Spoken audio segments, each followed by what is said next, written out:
Nigel, a 2-2 draw here tonight. Are you satisfied with the point in the end, bearing in mind you had to come behind twice to earn it? Only from that point of view that we've had to come. We were twice behind at home, and in those circumstances, especially with 10 minutes to go, it's a good point. But the 2 goals we conceded, very unlike what we've been like here at the One Call so far this season. That's why I think we've only conceded 3 in 8 games, and then we go and give 2 goals away like that within an hour. And it's an uphill battle against a very well organised and I think slightly rejuvenated Tranmere side, having won the last 2 games. How do you analyse the performance? Very pleased with the way we tried to play, got it down. I thought there was some very good moves. Final pass, final cross wasn't quite there tonight. Gave a couple of needless passes away. But in terms of how we're playing, no different, nothing's changed in the last sort of 3 months. We've just got to be a little bit better on the ball. A couple of lads look tired tonight, those who've played almost every minute of every game. Davis, Reedy, Flinty, a couple of misplaced passes and things from them. That's to be expected, especially coming off the back Saturday, Tuesday. The rest now, 10 days break has come at a great time for us, I hope. Let's speak about their 2 goals. They seem to very much so absorb the pressure, soak the pressure, and then try to hit you on the counter punch. Yeah, of course. Swindon did it on Saturday. At home. It doesn't matter home or away, and we have to find ways to be patient and get around that, which I thought generally we did. But you've got to do it from a position of solidity all the time. You have to make sure you're right. Fullbacks were going, both fullbacks were going at times. You can't do that when they've got 2 up front. And I think it was just a mix-up. The first goal, Lewis Brunt challenged for a ball with Reedy. No need for 2 of them to go for the same ball. After their first, Christy Pye made a fine double stop, didn't he? Brilliant. The teams like that can hurt you because as soon as they do win it, they're direct, they're a threat. And I thought that was possibly a pivotal moment in the game when he made the double save. I'm sure prior to the equaliser, the first equaliser, you may have been disappointed with the entries into the box, but from that leveller came your first meaningful cross. Yeah, we got into the positions quite a few times, even before they scored the first goal, and we just hit the first man or wasted the cross over the back.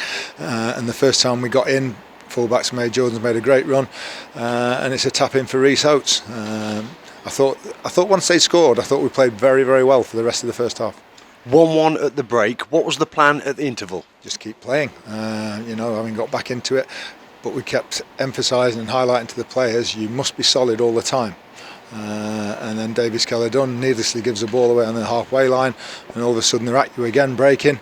Callum McDonald should do a bit better, but it's a little bit of a fortunate strike in terms it's gone through Lewis Brunt's legs and just crept in that bottom corner. Another day you get away with it, not tonight.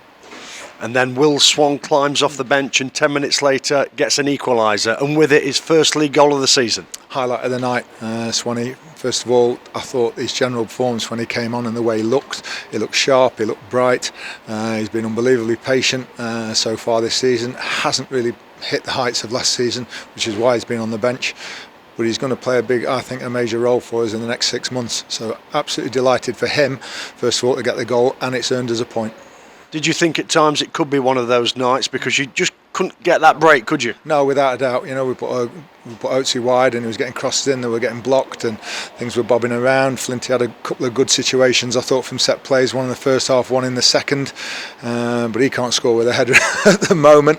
So it was little things like that. We've got to improve on our set plays, certainly, and our crossing, because when we are getting into good positions from very good play, we've got to make it count more. Yeah, when Swan scored on 79 to make it 2-2, you still had time to get a winner, didn't you? And what did that inject into you after that second goal? Well, it gave everybody in the stadium a lift, I think, and then we went forward as much as we could, but you still have to be aware that they're a threat on the break. And the lad had held Lucas, who got sent off for a second yellow. He'd held Lucas all night, and eventually he gets sent off in the 93rd minute or whatever.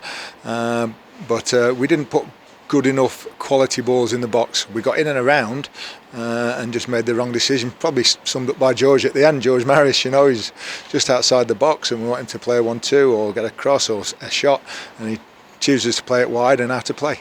What credit do you give the opposition, Tranmere Rovers? Because they're low in Sky Bet League 2, but they came here tonight clearly with a good game plan and they're a spirited outfit. Without doubt, I told you that in the press, rejuvenated, I would say. Having won the last 2 games, then they're a different outfit than they would have been maybe 3-4 weeks ago. sometimes it's when you cop for people as well. We're on the back of our first defeat of the season on Saturday. Didn't want to lose back-to-back games.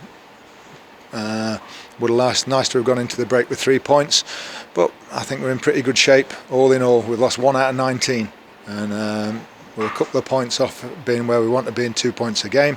I think if we win our game in hand, we go second, somebody just told me. So I don't think that's too bad a situation at this stage. Yeah, you've got a 10-day break or so now before the MK Dons match, Stag's next fixture. Therefore, with that considered, how important was it not to lose tonight? I think to go into that break on the back of 2 defeats would have been demoralising after the start that we've had to the season. And it happens so many times. You see teams have a great unbeaten run. Talking to Flinty about it, 24 at Sheffield Wednesday last season. I think they lost 5 or 6 on the spin after that. And that's how much it can affect your confidence.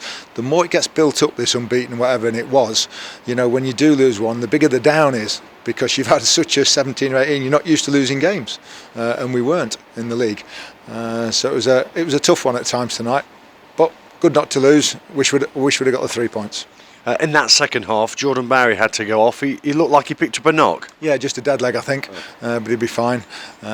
He needs a rest as much as anybody as well. He's been fantastic in the different positions he's played for us, made the first goal tonight.